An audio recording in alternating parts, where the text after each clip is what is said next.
Film special 26 की तर्ज पर स्पेशल 9 बनाकर करोड़ों की ठगी। गैंग ने लोन के नाम पर करीब 6 करोड़ रुपए शहर के अलग अलग बैंकों से ठगे। गिरोह के सदस्यों ने चालाकी से काम किया कि न तो बैंक अधिकारियों को जानकारी लगी और न ही उस व्यक्ति को जिसके नाम की फर्जी रजिस्ट्री लगाकर लोन लिया गया। फिल्म स्पेशल 26 की तर्ज पर जबलपुर के बैंक अधिकारियों ने स्पेशल 9 गैंग बनाए। गैंग के सदस्यों का काम फर्जी रजिस्ट्रियों के जरिए बैंकों से लाखों रुपए का लोन लेना होता था।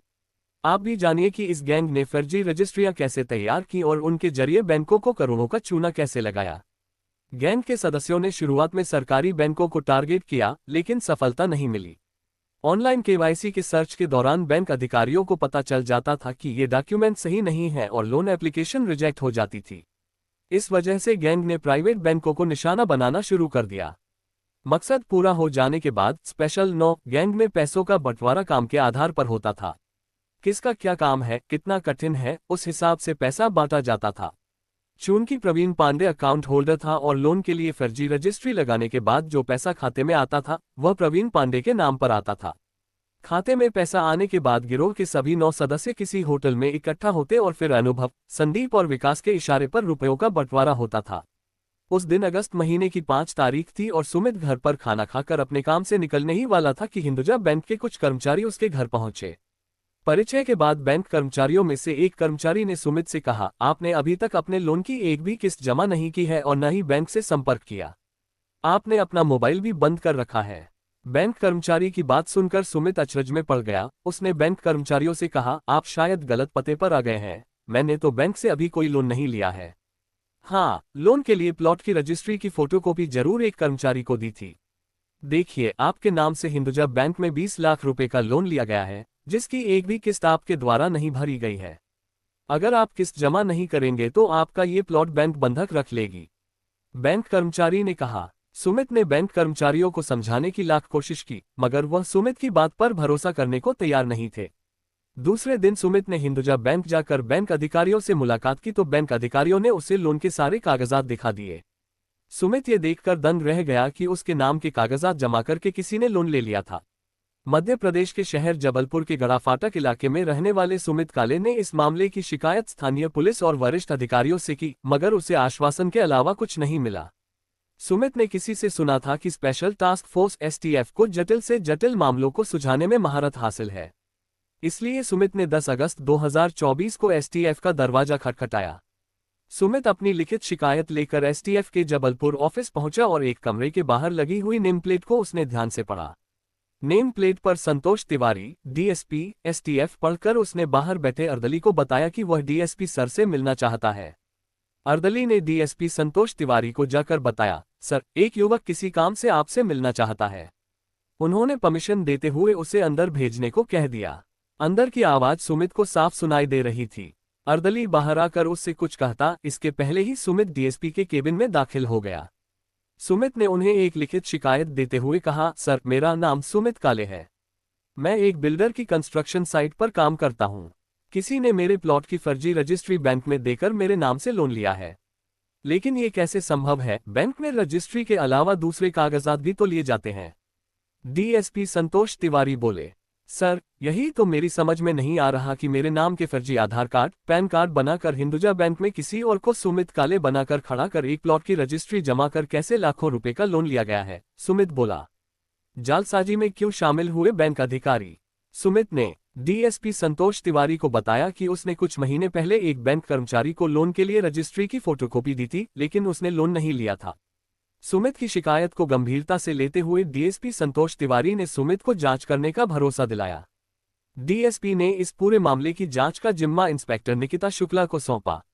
उन्होंने जांच के लिए एसटीएफ टीम को हिंदुजा बैंक भेजा। एसटीएफ टीम ने बैंक पहुंचकर सुमित के लोन पेपर खंगाले तो बैंक में भी हड़कंप मच गया। एसटीएफ टीम ने लोन के लिए जमा रजिस्ट्री को जब्त कर रजिस्ट्री कार्यालय से सत्यापन करवाया तो चौंकाने वाला खुलासा हुआ। रजिस्ट्री ऑफिस के कर्मचारियों ने बताया कि जमीन की रजिस्ट्री तो सुमित काले की है, लेकिन उस पर फोटो किसी और की लगी थी। पुलिस टीम ने रजिस्ट्री पेपर पर लगी फोटो की तहकीकात की तो जांच में पता चला कि यह फोटो किसी विकास तिवारी की है। एसटीएफ को अब यह समझने में जरा भी देर नहीं लगी कि यह काम फर्जी रजिस्ट्री के नाम पर बैंक से लोन लेने वाले किसी गिरोह का है। एसटीएफ ने सबसे पहले विकास तिवारी को हिरासत में लिया और जब उससे सख्ती से पूछताछ की तो पूछताछ में विकास ने अपने गिरोह के सभी सदस्यों के नामों को उजागर कर दिया। उसने एसटीएफ को बताया कि इस काम में 9 लोगों की पूरी एक गैंग का हाथ है। इस स्पेशल 9 गैंग को एक्सिस बैंक का पूर्व मैनेजर अनुभव दुबे और संदीप चौबे लीड करते थे। दोनों ही बैंक के अधिकारी हैं। एसटीएफ के एसपी राजेश सिंह भदौरिया के निर्देश पर डीएसपी संतोष तिवारी और इंस्पेक्टर निकिता शुक्ला ने जब इस केस से जुड़े लोगों से पूछताछ की तो पता चला कि बैंक में फर्जी रजिस्ट्री जमा कर लोन लेने वाला यह बड़ा गिरोह है, जिसके तार न सिर्फ मध्य प्रदेश बल्कि अन्य राज्यों से भी जुड़े हुए हैं। गैंग ने अभी तक लोन के नाम पर करीब 6 करोड़ रुपए शहर के अलग अलग बैंकों से ठगे हैं। गिरोह के सदस्यों ने इतनी चालाकी से काम किया कि न तो बैंक अधिकारियों को जानकारी लगी और न ही उस व्यक्ति को जिसके नाम की फर्जी रजिस्ट्री लगाकर लोन लिया गया। इस मामले में एसटीएफ में बीएनएस धारा के तहत अपराध दर्ज किया गया। एसटीएफ ने 22 अगस्त को सभी 9 आरोपियों को गिरफ्तार कर लिया और प्रेस कॉन्फ्रेंस में मामले का खुलासा किया। स्पेशल 9 गैंग के लोग बेहद शातिर थे और इस काम के लिए ऐसे निजी बैंकों का चुनाव करते थे जिनमें ऑनलाइन केवाईसी नहीं होती है। जबलपुर के तिलहरी इलाके में रहने वाला 27 साल का अनुभव दुबे और अनमोल सिटी निवासी 34 साल का संदीप चौबे स्पेशल 9 गैंग के लीडर थे। दोनों ही बैंक में अधिकारी थे और अधिकारी होने की वजह से दोनों जानते थे कि राष्ट्रीयकृत बैंकों में केवाईसी कराने में बहुत परेशानी होती है, इसलिए उन बैंकों को चुना जाए जहां ये केवाईसी नहीं होती है। प्राइवेट बैंकों को ही क्यों बनाया निशाना? एसटीएफ की जांच में पता चला है कि इस शातिर गैंग के सदस्यों द्वारा अभी तक एक्सिस बैंक से करीब 50 लाख रुपए, हिंदुजा बैंक से करीब 3 करोड़ रुपए, जना बैंक से करीब 1 करोड़ रुपए और ग्रामीण सहकारी बैंक से करीब 50 लाख रुपए का लोन फर्जी रजिस्ट्री लगा कर लिया गया है। जिस तरह तेलगी ने नकली स्टाम्प छापकर करोड़ों रुपए का घोटाला किया था, ठीक उसी तर्ज पर इस गैंग ने फर्जी रजिस्ट्री बनाकर करोड़ों रुपए का गोलमाल कर बैंकों को चूना लगाया है और भोलभाले लोगों के नाम पर लोन लेकर उनको मुसीबत में डाल दिया है। एसटीएफ इंस्पेक्टर निकिता शुक्ला और उनकी टीम ने काफी मशक्कत कर इस गैंग से जुड़े लोगों को हिरासत में लेकर पूछताछ की तो कई चौंकाने वाले खुलासे हुए। स्पेशल 9 गैंग का एक सदस्य 41 साल का प्रवीण पांडे जबलपुर के वीएफसी एस्टेट का रहने वाला है, जो लोन पास होने के बाद अकाउंट होल्डर बनता था। वह अलग अलग नामों से बैंकों में अकाउंट खुलवाता था। प्रवीण ने कभी शेख सलीम तो कभी प्रवीण काले बनकर शहर के एक नहीं बल्कि कई बैंकों में अपने खाते खुलवाए और दूसरे साथियों की मदद से फिर फर्जी रजिस्ट्री जमा कर लोन हासिल कर लिया। जबलपुर के एक्सिस बैंक में अनुभव दुबे और हिंदुजा बैंक में संदीप चौबे की मदद से प्रवीण द्वारा अलग अलग नाम की फर्जी रजिस्ट्री लगाकर लाखों रुपए के लोन लिए गए। गिरोह का एक और सदस्य 31 साल का पुनीत उर्फ राहुल पांडे है, जो टीआईटी बिल्डिंग पुलिस लाइन का निवासी है और जबलपुर के माधोताल इलाके में स्थित जना बैंक का कर्मचारी है। इसकी मदद से प्रवीण ने जना बैंक में भी 6 फर्जी रजिस्ट्री पेपर लगाकर करीब 1 करोड़ रुपए का लोन ले लिया। इसके अलावा प्रवीण ने एक्सिस बैंक, जना bank, Hinduja bank, India shelter housing finance से भी अच्छा खासा लोन लिया था। एसटीएफ की जांच में इस बात की पुष्टि हुई है कि स्पेशल 9 गैंग ने अभी तक करीब 6 करोड़ का लोन लेकर फ्रॉड किया है। जांच में एसटीएफ को और भी लोगों के शामिल होने की जानकारी मिली है, जिसकी जांच अभी चल रही है। कैसे तैयार करते थे फर्जी रजिस्ट्री? गोकुलपुर का रहने वाला 30 साल का विकास तिवारी लोगों से लोन के लिए संपर्क करता था और लोन चाहने वालों से उनकी रजिस्ट्री की फोटोकॉपी ले लिया करता था। इसके बाद अनुभव, पुनीत और संदीप रजिस्ट्री को चेक करने के बाद लालमाटी इलाके में फोटोकॉपी की दुकान चलाने वाले 34 साल के लकी उर्फ लखन प्रजापति की दुकान में लेकर जाते थे, जहां पर लकी द्वारा फर्जी रजिस्ट्री तैयार की जाती थी। लकी इस काम में इतना माहिर था कि रजिस्ट्री में लगाए गए स्टाम्प भी कलर फोटोकॉपी मशीन से ऐसे तैयार कर देता था कि वे असली लगते थे। फर्जी रजिस्ट्री तैयार होने के बाद उसमें रजिस्ट्रार, सब रजिस्ट्रार के सील साइन करवाने की जिम्मेदारी अनवर उर्फ अन्नू निभाता था। जबलपुर के मोती नाला में रहने वाला 49 साल का अनवर पिछले 15 सालों से जबलपुर कलेक्टरेट में काम कर रहा है। वह अच्छे से जानता था कि रजिस्ट्री में कितने का स्टाम्प लगता है और किस पेज में कहां पर किस तरह की मुहर लगाई जाती है। अनवर ने इस काम के लिए नकली मुहर भी तैयार कर रखी थी। फर्जी रजिस्ट्री तैयार होने के बाद प्रवीण का काम होता था कि वह अलग अलग नामों से बैंकों में जाकर लोन के लिए आवेदन करे। इस गैंग में उत्तर प्रदेश के चित्रकूट जिले के शिवपुरी मऊ निवासी 38 साल का मोहम्मद अनीस भी शामिल था। वह कुछ समय पहले से जबलपुर के अनमोल सिटी में रहने लगा था, यहीं उसकी पहचान संदीप चौबे से हुई थी। मोहम्मद अनीस का काम होता था कि सभी लोगों से फर्जी रजिस्ट्री इकट्ठा कर अपने पास रखे और समय आने पर उस रजिस्ट्री को प्रवीण पांडे को सौंप दे। एसटीएफ ने एक साथ गिरोह के सभी 9 सदस्यों के ठिकानों पर जब छापा मारा तो उनके यहां 50 से ज्यादा फर्जी रजिस्ट्री, अलग अलग नामों के पेन और Aadhaar card, computer, photostat machine, mobile और कई इलेक्ट्रॉनिक उपकरण भी मौके से बरामद किए गए। एसटीएफ के मुताबिक ये लोग एक साथ फर्जी रजिस्ट्रियां तैयार कर रख लेते थे, फिर जरूरत के हिसाब से शहर के अलग अलग बैंकों में लोन के लिए फाइल लगा देते थे। कहां से आई बैंक अधिकारी के पास इतनी संपत्ति? 2 साल पहले प्लानिंग मैनेजर के रूप में एक्सिस बैंक ज्वाइन करने वाला अनुभव दुबे लग्जरी लाइफ जी रहा था। अनुभव की सैलरी 35,000 रुपये महीना होने के बावजूद शहर के सबसे पॉश इलाके नर्मदा एवेन्यू में उसने 4 फ्लैट ले रखे थे। एसटीएफ टीम को जांच में अभी तक 1-1 करोड़ के 2 फ्लैट के दस्तावेज ही मिले हैं। एक फ्लैट में अनुभव अपनी पत्नी के साथ रहता था, जबकि दूसरे फ्लैट में उसकी सास रह रही थी। अनुभव के ससुर की गोरखपुर में गैस एजेंसी है। अनुभव अपनी काली कमाई अपनी पत्नी और अन्य रिश्तेदारों के बैंक खातों में ट्रांसफर करता था। इसी पैसे से अलग अलग नामों से उसने प्रॉपर्टी खरीदी। अनुभव ने 2022 में जबलपुर में ही लव मैरिज की थी। इसके बाद पत्नी और सास के साथ विदेश यात्रा पर घूमने गया था। वहां परिवार के साथ 12 दिन तक रुका था। इसके अलावा वह 2023 में घूमने के लिए दुबई भी गया था।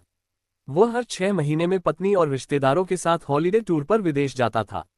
अनुभव और उसकी पत्नी को लग्जरी गाड़ियों का भी शौक है। अनुभव के अलावा उसकी पत्नी, सास और ससुर सभी के पास अलग अलग लग्जरी कारें हैं। गोरखपुर के नर्मदा एवेन्यू में रहने वाले अनुभव दुबे ने सितंबर 2023 में सफाई कर्मचारी रवि कुमार के साथ जमकर मारपीट की थी, जिसके बाद अनुभव और उसके ससुर के खिलाफ रिपोर्ट दर्ज की गई थी। तब कोर्ट से उसे जमानत मिल गई थी। अनुभव कम समय में ज्यादा से ज्यादा पैसे कमाकर जल्द अमीर होना चाहता था। इसी वजह से उसने एक ऑनलाइन एप्लीकेशन भी तैयार कर रखी थी। इस ऐप के जरिए वह लोगों को अधिक से अधिक पैसा कमाने की ऑनलाइन ट्रिक बताया करता था। अनुभव एमएमएम एक्स्ट्रा कंपनी से जुड़ा था। कंपनी का स्लोगन था एक्स्ट्रा मनी अप 100%। गैंग में शामिल लोगों ने लोन लेने के लिए मृत लोगों को भी नहीं छोड़ा। गैंग का एक सदस्य राजेश देहरिया लोगों को लोन दिलाने के नाम पर उनकी रजिस्ट्री अपने पास रखता था। राजेश ने जबलपुर के आधारताल में रहने वाले प्रमोद शर्मा का फर्जी मृत्यु प्रमाण पत्र तैयार कराकर उसकी जमीन के खसरे से नाम हटाया और राजेश देहरिया का नाम बदलकर खुद प्रमोद शर्मा का फर्जी बेटा राजेश शर्मा बन गया। इसके बाद राजेश ने प्रमोद शर्मा की जमीन का नामांतरण भी इन दस्तावेजों के आधार पर अपने नाम करा लिया। राजेश देहरिया ने राजेश शर्मा के आधार कार्ड और पैन कार्ड की भी इतनी सफाई से नकल की थी कि सब चकमा खा गए। एसटीएफ भी प्रमोद शर्मा को तलाश रही थी, जिसके नाम का राजेश ने उपयोग किया और जमीन के मार्फत लोन ले लिया। आशंका ये भी जताई जा रही है कि स्पेशल-9 गैंग ने मिलकर प्रमोद शर्मा को गायब करवा दिया है। राजेश देहरिया ने कई लोगों के नाम से फर्जी विक्रय पत्र भी बनवाए हैं। उसने जनवरी 2003 में गुलाम हुसैन पिता खलील अहमद निवासी गाजीनगर, चितरंजन वार्ड, आधा दाए दी चौकी की जमीन के कुल रकबे 0.648 हेक्टेयर में से 0.210 हेक्टेयर हिस्सा बेच दिया। जमीन के एक हिस्से को टाटा कैपिटल बैंक में गिरवी रखकर 3 करोड़ का लोन ले लिया। ये लोन कौन चुकाएगा, ये किसी को पता नहीं है। मामले की जांच कर रही एसटीएफ के डीएसपी संतोष तिवारी ने बताया कि 9 आरोपियों को गिरफ्तार करने के बाद 15 फर्जी रजिस्ट्रियां बरामद की गई थीं। इनकी संख्या अब बढ़कर 60 से अधिक हो गई है। इस गोरखधंधे में पहले 4 बैंकों से फ्रॉड का खुलासा हुआ था, अब कुछ और बैंकों के नाम भी सामने आए हैं। कथा लिखे जाने तक स्पेशल-9 गैंग के 9 आरोपियों को पुलिस ने गिरफ्तार कर कोर्ट में पेश किया, जहां से उन्हें जबलपुर जेल भेज दिया गया। एसटीएफ का कहना है कि फ्रॉड के इस गोरखधंधे में शामिल गैंग के सदस्यों की संख्या 10 से 15 हो सकती है। कथा पुलिस सूत्रों पर आधारित।